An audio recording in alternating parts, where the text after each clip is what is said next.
Hello friends வணக்கம். இன்னைக்கு நம்மளோட சேனல்ல என்ன பார்க்க போறோம் அப்படின்னு சொன்னா, இப்ப பச்சை மொச்சை சீசன் ஆரம்பிச்சிருச்சு இல்லையா? இந்த பச்சை மொச்சை வந்துட்டு எப்படி நம்ம பார்த்து வாங்குறது? அப்புறம் எப்படி ஸ்டோர் பண்ணி வச்சுக்கிறது? இது எல்லாமே நம்ம பார்க்க போறோம். வாங்க வீடியோக்குள்ள போகலாம்.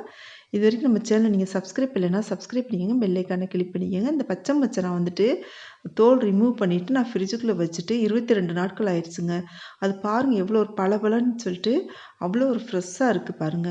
நான் இது வாங்கிட்டு நான் தோல் ரிமூவ் பண்ணிட்டு கழுவிட்டு ஈரம் போக கொஞ்சம் வந்துட்டு பேப்பரை உலர்த்தி வச்சுட்டு அதுக்கு பின்னாடி நான் பாக்ஸில் எடுத்து வச்சுருக்கேங்க. 2 பாக்ஸ் வச்சுருந்தேன். இதில் வந்துட்டு 1 பாக்ஸ் காலியாச்சு. இப்போ இது வந்துட்டு 2வது பாக்ஸ். இந்த மாதிரி பச்சை கலராக இருக்கிறது தாங்க வாங்கணும்.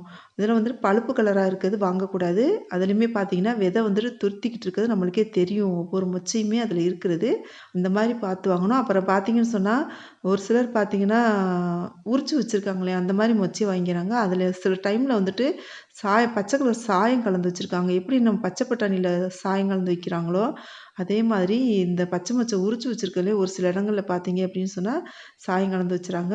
அந்த மாதிரி வாங்காமல் நம்ம இது மாதிரி கொஞ்சம் சிரமத்தை பார்க்காம இது மாதிரி வாங்கிட்டு உரிச்சிட்டு நம்ம இது மாதிரி பாக்ஸில் போட்டு வச்சுக்கிட்டோம் அப்படின்னு சொன்னால் ஃப்ரிட்ஜில் எடுத்து வச்சிட்டோம் அப்படின்னா அது வந்துட்டு நான் ஒரு 40 நாட்கள் வரைக்குமே வச்சுட்டு யூஸ் பண்ணியிருக்கேங்க பச்சை மொச்சையை.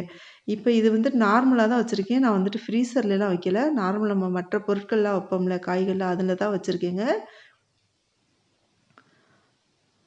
இந்த கிடைக்கிற நாட்கள்ல வந்துட்டு விலை கம்மியா இருக்க நாட்கள்ல நம்ம வந்துட்டு வாங்கி, நம்ம இது மாதிரி தோல் ரிமூவ் பண்ணிட்டு வச்சுட்டு நம்ம தேவைக்கு ஏற்ற மாதிரி நம்ம எடுத்து சமையலுக்கு யூஸ் பண்ணிக்கலாம். இந்த பதிவு உங்களுக்கு பிடிச்சிருந்துச்சு அப்படி சொன்னா நம்ம சேனல் இதுவரைக்கும் சப்ஸ்கிரைப் பண்ணலைன்னா சப்ஸ்கிரைப் பண்ணிக்கங்க.